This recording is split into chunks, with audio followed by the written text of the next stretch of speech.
Welcome to the bold analysis, ladies and gentlemen. On 10th of December, there was a protest in Nairobi CBD.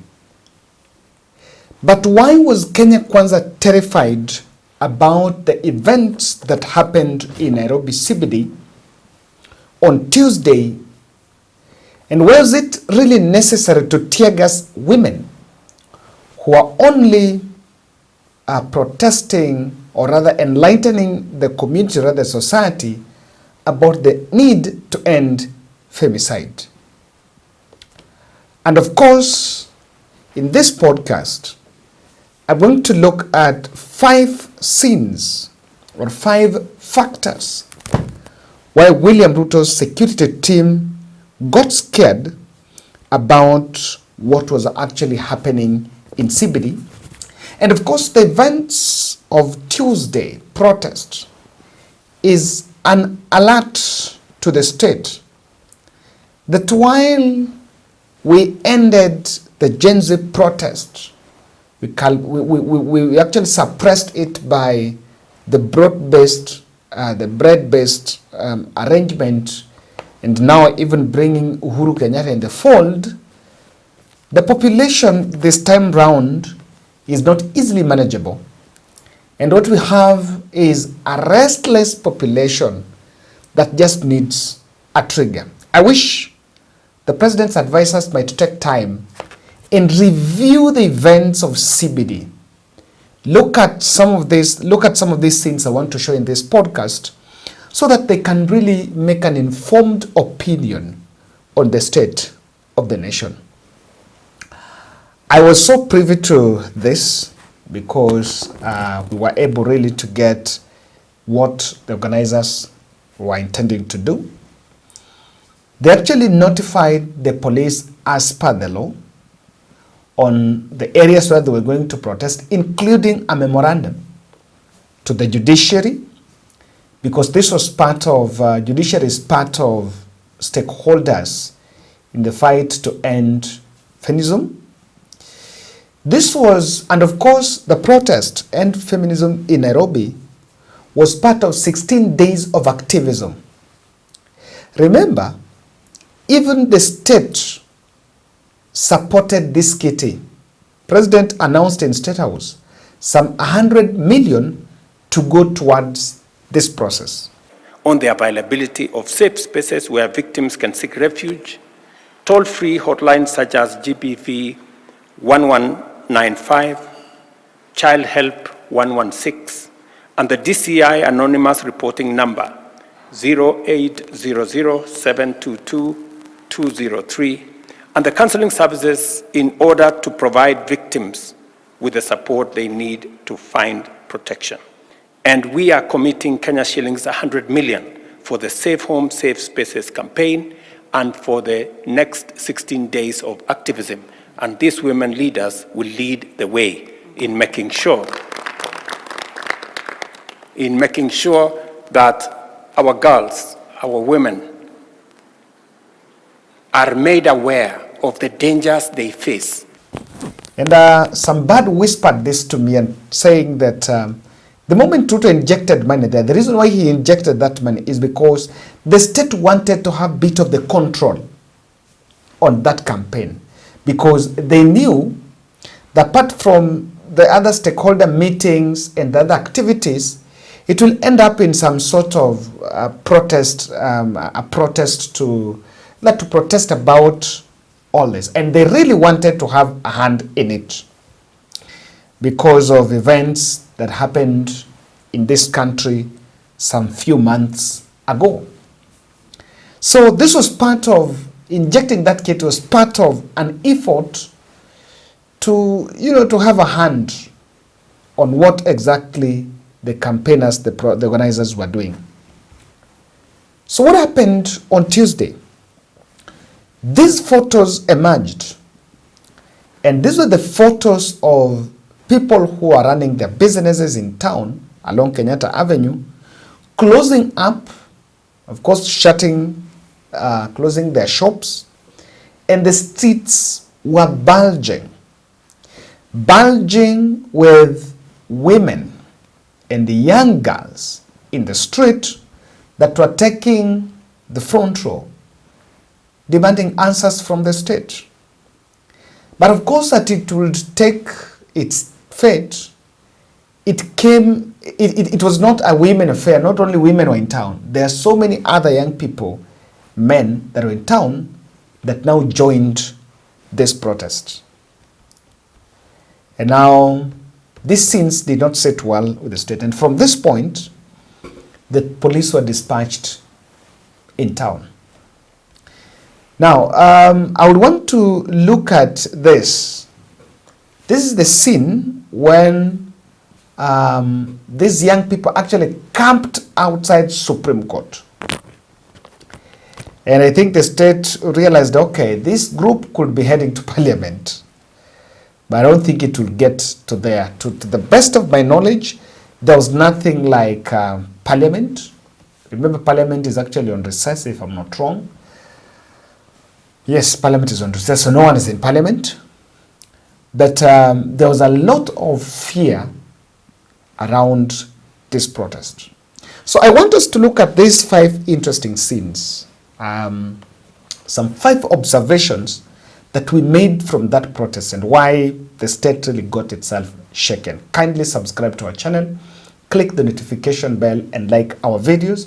Guys, before I went off for those 4 days, we were running a campaign to clock 100 subscribers before December. Hey, how many days? We have 20 days to clock 100 subscribers. Tutaweza, I believe tutaweza.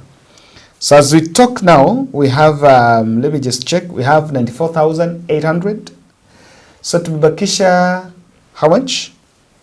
5,200 subscribers to click 100 subscribers, 100,000 subscribers. I believe it's possible. So kindly subscribe. Subscription is absolutely free. It doesn't deduct any amount from your account. Neither is even your account, even your email is very safe, because on our end, we cannot be able to access your email. The only advantage, the privilege that you have by subscribing is you become a super subscriber and a super viewer of our channel. So when we publish our videos, you will always not miss any from us. So I really urge us to subscribe to this brand so that we can get our factual and objective analysis. This is what really alarmed the state. Number one is the Gen Z, is the turnout.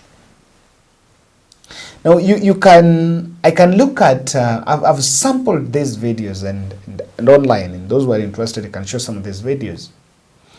The number of people, remember the mode of mobilization from that were some civil society organizations that went to, people who had been part of their programs and used their grassroots network to mobilize some section of women from the slums to come and join that protest. And there were really, some were really representing some civil society organizations. The other were actually university students. There was another axis that were also picked by other mobilizers. And you could see some influential activists like Morara, Kebaso, and Hanifa. These are fellows that were in the front line during the Gen Z protest. And it paid off, because unlike in the Gen Z protest where most of the mobilization was done online and in the Twitter spaces, majorly it didn't happen that. They actually went on ground. But even with that strategy, the number that joined, the number of Kenyans who are not getting anything from it that joined was alarming. And that was already a signal that the population is restless. And just like what happened on the Gen Z protest in June, the state realized, oh, we cannot let this unmarked. That turnout is an expression of frustration. I can tell you, apart from the guys in the uniform and some t-shirts, the other fellows who are there for other reasons. If you ask him, "Hey, Mazee, mbona protest?" Especially for them, they will have something. Unajua ishaifanyi. They will always say something about. They will always say something about it. And I want to say something about SHA.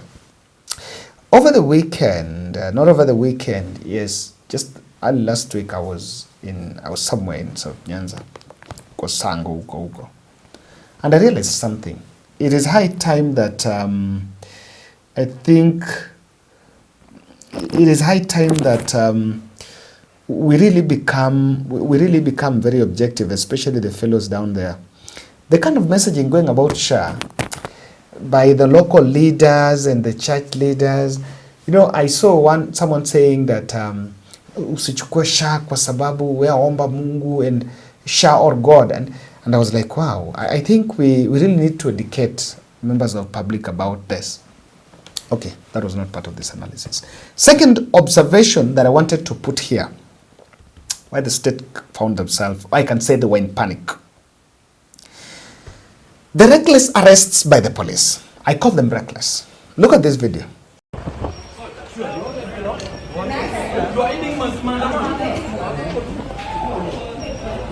What have I done?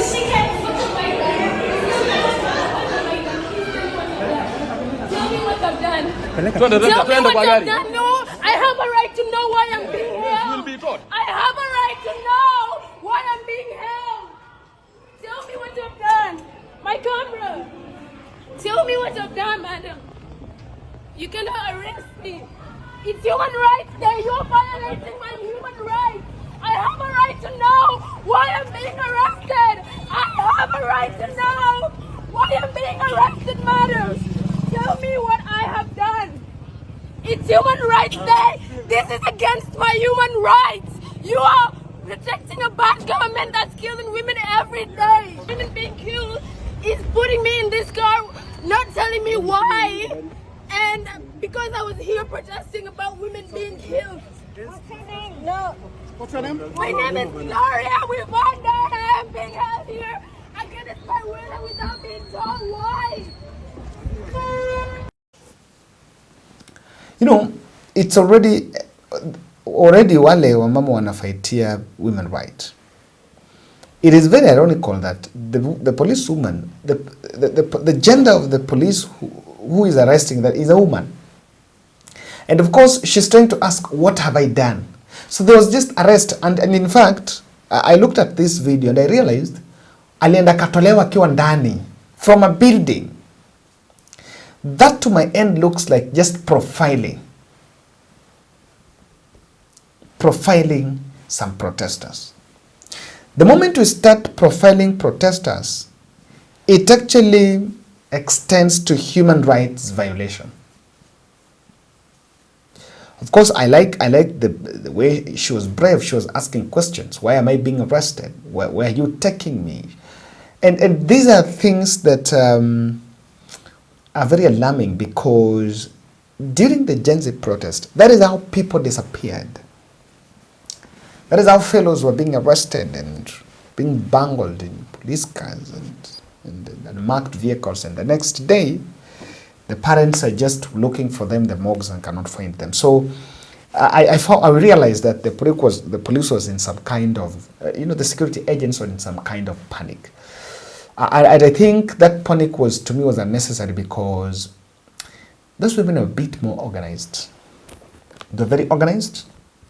They already had their messages in those placards, and they were so clear. No one was saying Ruto must go there. But probably they thought it would end up to a Ruto must go. Now, the third observation is, the moment Kasmel Makoure was chased from that protest. Look at this.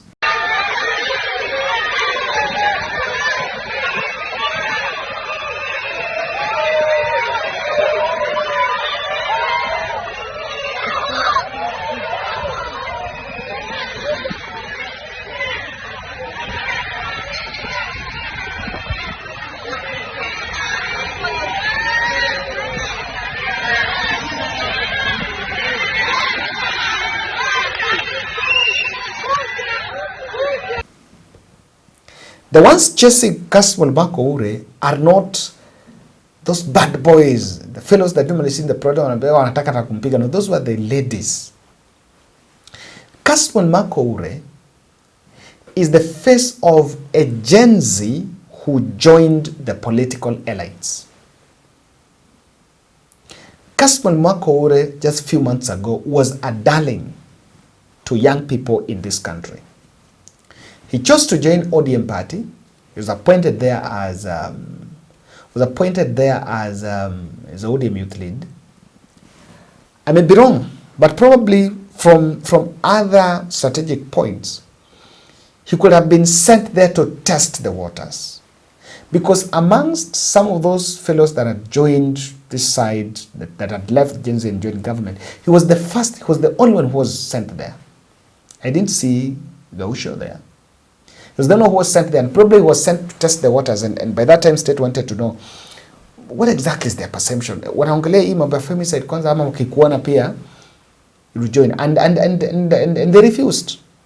Now that is already telling you the way the public is very rebellious to anyone associated with government. Kasmuel has taken that position. He indirectly joined government because ODM is having a leg in government under what they called broad-based arrangement. So that is Kasmuel Makoure. The other issue I realized is heavy presence of the civil society groups. I saw that is Murara Kebasu putting on the shirts and all that, and you could see some of those t-shirts that the protesters were actually putting on were branded by names of some civil society organizations. Now, I saw the way people are courageous.